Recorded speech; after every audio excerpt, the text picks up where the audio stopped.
Subscribe करा महानुभाव प्रतिपंथ चॅनलला व बेल बटन अवश्य दाबा लेटेस्ट नोटिफिकेशन प्राप्त करण्यासाठी। परमेश्वराचं ज्ञान भक्ती वैराग्य एकदा प्राप्त झालं की मग हा जीव मुंचन होईलच, या जीवाचं, या जीवाला मोक्ष मिळेलच का? पुढे स्वामी म्हणतात येथीचीही एके अमोचके, येथीचीही म्हणजे स्वामी म्हणतात की परमेश्वराचं पण ज्ञान भक्ती वैराग्य जे आहे ते अमोचक आहे, म्हणजे मोक्ष न देणार आहे। तर असं ते ज्ञान भक्ती वैराग्य परमेश्वराचं जे मोक्ष देऊ शकत नाही ते कसं आहे बरं? ती कैसी, स्वामीच प्रश्न करतात, ते कशी आहेत? दंडवत प्रणाम, जय श्री कृष्ण। लीळा चरित्राच्या आजच्या सत्रामध्ये आपण बघणार आहोत भाई देवांनी स्वामींच्या आरोग्यासाठी दुसरा कोणता पदार्थ आणला। कालच्या सत्रामध्ये आपण पाहिलं भाई देवांनी बोरं आणली होती, तर कालच्या लीळेप्रमाणेच आजच्याही सत्रामध्ये एक लीळा येणार आहे, ज्या लीळेमध्ये स्वामींच्या आरोग्यासाठी काहीतरी पदार्थ भाईदेव जे आहेत ते आणतात। तो पदार्थ कोणता होता आणि कसा तो स्वामींसाठी त्या लहानशा मुलाने कसा आणला हे तुम्हाला समजणार आहे। त्याचबरोबर खूप महत्वाची लीळा, ज्या लीळेच्या श्रवणाने तुमच्या ज्ञानामध्ये खूप अधिक प्रमाणात भर पडणार आहे, अशी ती लीळा आहे। ती लीळा म्हणजे देमाईसाला स्वामींनी ज्ञान भक्ती आणि वैराग्य याविषयी निरूपण केलं। तुम्हालाही परिपूर्ण माहिती पाहिजे असेल ज्ञान भक्ती वैराग्याविषयी तर हा व्हिडिओ शेवटपर्यंत पहा, कारण ह्या व्हिडिओमध्ये स्वामींनी तसं सविस्तर निरूपण केलेलं आहे। नेहमीच्याच प्रमाणे स्वामींचं हे आजचं चरित्रही तुम्हाला आवडणारच आहे आणि त्यामुळे लगेच व्हिडिओला लाईक करा आणि जास्तीत जास्त आपल्या वासनिक मंडळीपर्यंत हा व्हिडिओ शेअर करा। कालचं जर चरित्र तुम्ही ऐकलं नसेल, स्वामींना भाईदेव व्यासांनी बोरं आणली होती खाण्यासाठी, ते चरित्र आणि त्या लक्ष्मदेवाचं चरित्र तुम्ही ऐकलं नसेल तर त्या चरित्राची लिंक मी वर आय बटन मध्ये दिलेली आहे। आय बटन मध्ये तो व्हिडिओ आहे, तुम्ही आय बटनला क्लिक करून तो व्हिडिओ पाहू शकता। तर जास्त उशीर न करता चला तर आज काही नवीन ज्ञानार्जन करूया। दंडवत हो। मी ईश्वरदास महानुभाव सर्वांचं स्वागत करतो आपल्या महानुभाव प्रतिपंथ या चॅनलमध्ये। लीळा चरित्र पूर्वार्ध, लीळा क्रमांक 358। तथाचना आरोगण, मागच्या लीळेशी संदर्भ आहे या लीळेचा। तथा म्हणजे त्याचप्रमाणे मागच्या लीळेत काय आणलं होतं? बोरं आणली होती आरोग्यासाठी, तर त्या लीळेप्रमाणेच भाईदेवांनी चणे पण आणले स्वामींच्या आरोग्यासाठी। हे जे भाईदेव आहेत ते स्वामी उत्तरापंथे गेल्यानंतर नागदेवाचार्यांच्या नंतर महानुभाव पंथाचे द्वितीय आचार्य, एक माझ्या मते 2 वर्षासाठी काहीतरी होते, 2 ते 2.5 वर्ष। तर असे हे आपल्या महानुभाव पंथाचे द्वितीय आचार्य आहेत भाईदेव म्हणजे। आणि भाईदेव व्यासांच्या नंतर कवीश्वर व्यास हे तृतीय आचार्य झाले, त्यानंतर परशुराम व्यास चतुर्थ आचार्य, असे आचार्य होत गेले। तर हे भाईदेव व्यास कितवे आचार्य होते? दुसरे आचार्य होते महानुभाव पंथाचे। तर यांनी स्वामींना चणे आणलेले आहेत आरोग्यासाठी। आता तुम्हाला असं वाटेल हे फार मोठे असतील, अशी शंका कोणाच्या मनात येईल की हे फार मोठे असतील? ज्यांनी कालचा व्हिडिओ पाहिला नाही त्यांच्या मनामध्ये। कालचा व्हिडिओ जो आहे त्याच्यामध्ये मी सविस्तर माहिती सांगितलेली आहे, ते किती होते, केवढे होते, लहानशे होते ते।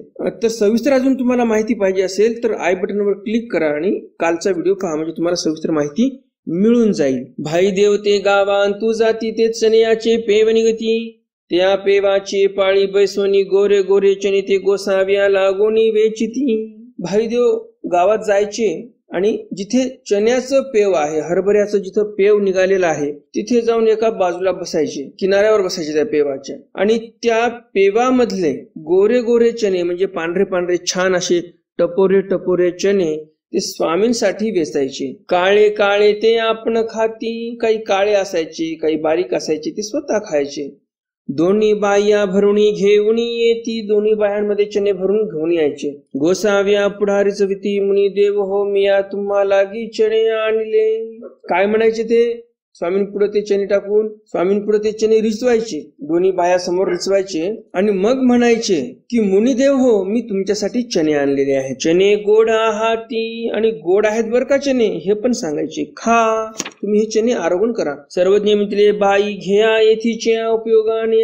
स्वामी म्हणतात बाईसांना, बाई हे चणे घ्या आणि आमच्या उपयोगाला न्या. मग बाईसे त्याची साकवती करीती. मग बाईसा त्या चण्याची साकवती करायची, भाजी करायची. अर्धे ढांकणे करीती. ढांकणे म्हणजे काय तर चणे मुरू घालून त्याची उसळ करणे, तसेच पूर्ण चणे मुरू घालून त्याला फोडणे वगैरे देऊन खाणे, त्याला ढाकणे असं बोलायचं. अर्धे सांबारी व करीती. आणि जे काय थोडे चणे उरले त्याचे मग पातळ भाजी पण करायची. मग गोसाव्याचा ताटी ओळगविले. असे पदार्थ करून स्वामींच्या ताटामध्ये बाईसांनी आरोग्यासाठी स्वामींच्या ओळगविलेले आहेत. पूर्वार्ध लीळा क्रमांक 359. देमाईसा ज्ञान भक्ती वैराग्य निरूपणे. देमाईसांप्रती स्वामींनी ज्ञान भक्ती वैराग्याचं निरूपण केलेलं आहे. एकुदी देमाईसे पुराण ऐको गेली होती, पुराण ऐकोनी मग गोसाव्या पासी आली. देमाईसा एके दिवशी पुराण ऐकण्यासाठी गेल्या आणि पुराण ऐकून स्वामींपाशी आल्या. जी जी आजी पुराणी ऐसे निघाले, जे ज्ञान भक्ती वैराग्य संसार मोचके ते साच जी. देमाईसाने प्रश्न केला येऊन की आज पुराणामध्ये असं निघालं की ज्ञान भक्ती वैराग्य हे मोचक आहेत, ते साच जी. ते खरं आहे का की ज्ञान भक्ती वैराग्य यामुळे संसारापासून हा जीव मुक्त होतो? हो बाई साच. स्वामी म्हणतात हो बाई साच आहे म्हणजे खरं आहे. सर्वज्ञ म्हणितले देमती ज्ञान भक्ती वैराग्य एके मोचके एके अमोचके. स्वामी म्हणतात बाई देमतीला म्हणतात की देमती ज्ञान भक्ती वैराग्य एक मोचक आहे तर दुसरं अमोचक आहे. ती येते केवी जाणती, ते येथून तुम्हासी सांगिजती. स्वामी म्हणतात ते पुराणिक जे आहे, ज्यांनी पुराण सांगितलं तुम्हाला तिथे, त्या प्रवचन करणाऱ्याला काय माहिती बरं की कोणते ज्ञानभक्ती वैराग्य मोचक म्हणजे मोक्ष देणारे आहेत आणि कोणते ज्ञानभक्ती वैराग्य अमोचक म्हणजे मोक्ष न देणारे आहेत. ते केवी जाणती, त्यांना कुठून माहिती होणार आहे? ते आम्ही सर्व तुम्हाला इथून सांगू, आम्ही तुम्हाला निरूपण करतो ते, असं स्वामी म्हणतात. ते केवी, ते कसे काय आहेत बरं? ज्ञानभक्ती वैराग्य एक अमोचक आहे एक मोचक आहे. ते कसे काय आहेत? ना इतरीची ते अमोचके. स्वामी म्हणतात इतरीची म्हणजे ईश्वराच्या व्यतिरिक्त जे ज्ञानभक्ती वैराग्य जीव देवताचं आहे, जीव देवतेचं प्रपंचाचं जे काही ज्ञानभक्ती वैराग्य असेल ते अमोचक आहे. म्हणजे त्या ज्ञानभक्ती वैराग्यामुळं माणूस जो आहे, जो जीव आहे, तो मुक्त होऊ शकत नाही संसार बंधनापासून. येथची ते मोचके. स्वामी म्हणतात येथीची म्हणजेच परमेश्वराचं जे ज्ञान आहे, परमेश्वराची जी भक्ती आहे आणि परमेश्वराच्या या ज्ञानामुळे भक्तीमुळे जे वैराग्य उत्पन्न होते जीवाच्या ठिकाणी, ते ज्ञान भक्ती वैराग्य मोचक म्हणजे मुंचविते आहे, या जीवाला मोक्ष देणारे आहे. येथीची ही एके अमोचके. तर मग परमेश्वराच्या ठिकाणचे ज्ञान भक्ती वैराग्य येथून तेथून सर्व मोचकच आहे का? परमेश्वराचं ज्ञान भक्ती वैराग्य एकदा प्राप्त झालं की मग हा जीव मुंचन होईलच, या जीवाचं, या जीवाला मोक्ष मिळेलच का? पुढे स्वामी म्हणतात येथीची ही एके अमोचके. येथीची ही म्हणजे स्वामी म्हणतात की परमेश्वराचं पण ज्ञान भक्ती वैराग्य जे आहे ते अमोचक आहे, म्हणजे मोक्ष न देणार आहे. तर असं ते ज्ञान भक्ती वैराग्य परमेश्वराचं जे मोक्ष देऊ शकत नाही ते कसं आहे बरं? ते कैसी. स्वामीच प्रश्न करतात ते कशी आहेत? ना अन्यथा ज्ञान संचरले युक्तित्रय तेने ज्ञान अमोचक झाले. अन्यथा ज्ञान संचरले, ज्ञानामध्ये युक्तित्रय म्हणजे स्वक्ती त्याच्यामध्ये संचरली, म्हणजे स्वतःच म्हणणं मांडत बसले आणि त्याच्याप्रमाणे वागत बसले, तर त्या वागण्याने खरंच मोक्ष होणार आहे का? त्या ज्ञानाने खरंच मोक्ष होणार आहे का? नाही होणार. जसं तसं परमेश्वराचं ज्ञान नाही राहिलं, त्याच्यामध्ये दुसरंच काही भलतं सरतं शिरून गेलं, स्वक्ती शास्त्रोक्ती लोकोक्ती सर्व संचरलं, मग ते जसं तसं ज्ञान राहिलं नाही परमेश्वराचं, त्याच्यामध्ये दुसरंच काही मिक्स होऊन गेलं. तर असं जे ज्ञान आहे मिक्स झालेलं, मिश्रित झालेलं, ते ज्ञान परमेश्वराचं मोक्ष देऊ शकत नाही. अभिळा लोभ संचरला तेने भक्ती अमोचक झाली. अभिळास संचरला भक्ताच्या मनामध्ये, लोभ संचरला आणि त्यामुळे भक्ती अमोचक झाली परमेश्वराची पण. प्रीती विको संचरला तेने वैराग्य अमोचक झाले. परमेश्वराचं जरी ज्ञान असेल, भक्ती असेल आणि वैराग्य असेल तर अशा प्रकारे ते अमोचक आहेत. वैराग्य कसं अमोचक आहे म्हणजे मोक्ष न देणार? तर प्रीती विखो संचरला, प्रीतीमध्ये विखो संचरला म्हणजेच त्या प्रीतीमध्ये, विखो कशाला म्हणतात, ज्यामध्ये भरपूर रस आहे असे जे पदार्थ आहेत त्या पदार्थामध्ये जास्त गोडी घेतली या साधकाने आणि विरमता गुण निघून गेला आणि त्यामुळे वैराग्य पण काही कामाचं राहिलं नाही, वैराग्यही अमोचक ठरलं. हे आपले दोष आहेत आणि आपल्या या अशा वागणुकीमुळं हे परमेश्वराचं जरी ज्ञान भक्ती वैराग्य असेल तर ते अमोचक ठरते. हे आपल्या अप्रयत्नाने होते. वास्तविक पाहता परमेश्वराचं ज्ञान भक्ती वैराग्य हे या जीवाला मोक्ष देणारच आहे. परंतु आपला जर काही अप्रयत्न घडला, त्याच्यामध्ये अविधी संचरला, तर तेच परमेश्वराचं ज्ञान भक्ती वैराग्य आपल्यासाठी मोचक ठरत नाही, मोक्ष देणारं ठरत नाही. म्हणून एके मोचके एके अमोचके, आणि म्हणून स्वामी म्हणतात की काही अमोचक आहेत काही मोचक आहेत. तरी मोचके ती कैसी, तर मग मोचक जे ज्ञान भक्ती वैराग्य आहे परमेश्वराचं ते कसं आहे बरं? ते नाही ये तुले दोख नाही ते मोचके होती. म्हणजे मागे जे स्वामींनी दोष सांगितले ज्ञानामध्ये, भक्तीमध्ये, वैराग्यामध्ये, हे जर दोष नसतील तर ते सर्व ज्ञान भक्ती वैराग्य ईश्वराचं मोचक आहे, म्हणजे मोक्ष देणार आहे. परी ज्ञान भक्ती वैराग्य वाढविलिया वाढते धाडिलिया जाती. पुन्हा स्वामी सांगतात की ज्ञान भक्ती वैराग्य आपण जर वाढवलं तर वाढते आणि जर आपण धाडिलिया म्हणजे त्याला जर दूर केलं तर ते दूर निघून जाते. ती कैसी म्हणजे कसं काय बरं असं होते? स्वामींनीच प्रश्न केला आणि पुन्हा स्वामीच उत्तर देतात. ना श्रवण मनन मथन येणे ज्ञान वाढे ते कैसे. स्वामी सांगतात की श्रवण केल्याने, मनन केल्याने, श्रवण म्हणजे काय? कानाने ऐकणे.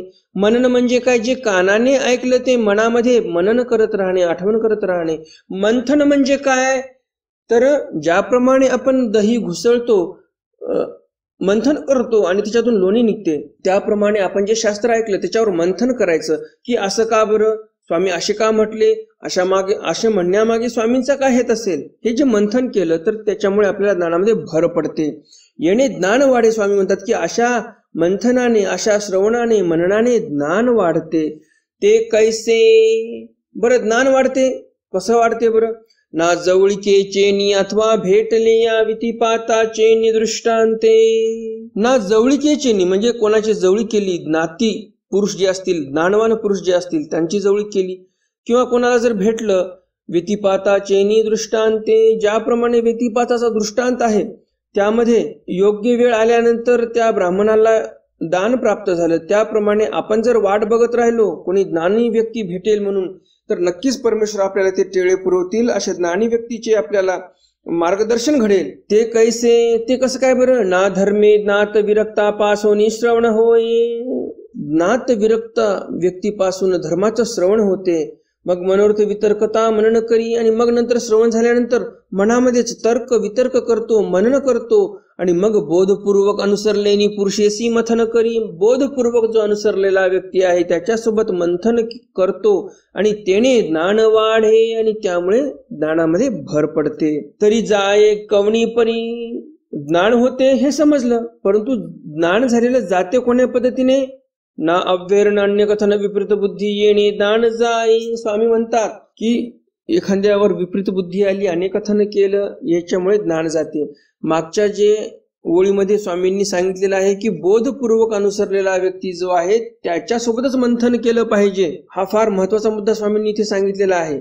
बोधपूर्वक अनुसरलेले जे पुरुष असतात त्यांच्यासोबत मंथन केल्यानंतरच तुमचं ज्ञान वाढते, एरवी ज्ञान वाढत नाही. इथे स्वामींनी स्पष्ट सांगितलेलं आहे. सकळा अपरा अतीत वस्तू एक अति. सकळ अपर वस्तू जे आहेत म्हणजे जीव आहे, देवता आहे, प्रपंच आहेत, या वस्तूच्या अतीत एक वस्तू आहे, याच्या वेगळी एक वस्तू आहे परमेश्वर वस्तू.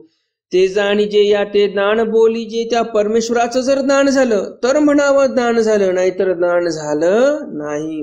जीवाशी सकळी संपत्ती या संपत्ती परमेश्वरू जीवाची संपत्ती. स्वामी म्हणतात जे काही गाडी घोडा बंगला आहे या सर्व संपत्त्या या जीवाच्या असंपत्ती आहेत, म्हणजे संपत्ती नाही. ते खरी संपत्ती कोण आहे जीवाची? तर परमेश्वर जीवाची संपत्ती. परमेश्वर हा जो आहे तो खरी संपत्ती आहे जीवाची. परमेश्वर म्हणजे या ते भक्ती बोलीजे, याला भक्ती म्हणावी. सकळ विषयाची अनावडी, सकळ विषयाची अनावडी झाली आणि जीवासी ईश्वरीची आवडी, या ते वैराग्य बोलीजे. सकळ जीवाची सकळ विषयाची अनावडी आणि परमेश्वराची आवडी निर्माण झाली तर त्याला वैराग्य म्हणावं.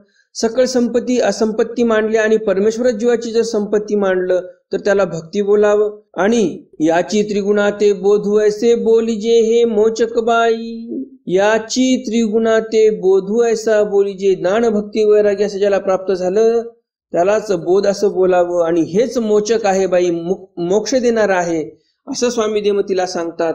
अमोचकेत ये अपरीची, अमोचके ज्ञान भक्ती वैराग्य कोणाचे आहेत? अपरीची, म्हणजेच जीव देवता प्रपंचाची जे काही ज्ञान आहे, भक्ती आहे, वैराग्य आहे, हे सर्व काही कामाचं नाही, अमोचक आहे, मोक्ष न देणार आहे. ज्ञान भक्ती वैराग्य येतींनी एके काळी न होती. स्वामी म्हणतात की ज्ञान भक्ती वैराग्य जे आहे ते एके काळी न होती, म्हणजेच काय तर एकाच काळी होतात ज्यावेळेस बोध होतो जीवाला. तर तुम्हाला असं वाटेल की काळी न होती म्हटल्यानंतर अर्थ असा कसा सांगितला? ह्यामागचं कारण असं आहे, हे समजण्यासाठी तुम्हाला एक छोटंसं उदाहरण देतो. तुम्ही महाराष्ट्र शासनाची जी काही महामंडळाची बसेस असतात त्याच्यामध्ये प्रवास केला असेल, त्याच्यामध्ये एका साईडला लिहिलेलं असते, एका बाजूला काय लिहिलेलं असते? आपत्कालीन मार्ग. म्हणजेच काय याचा अर्थ निघतो?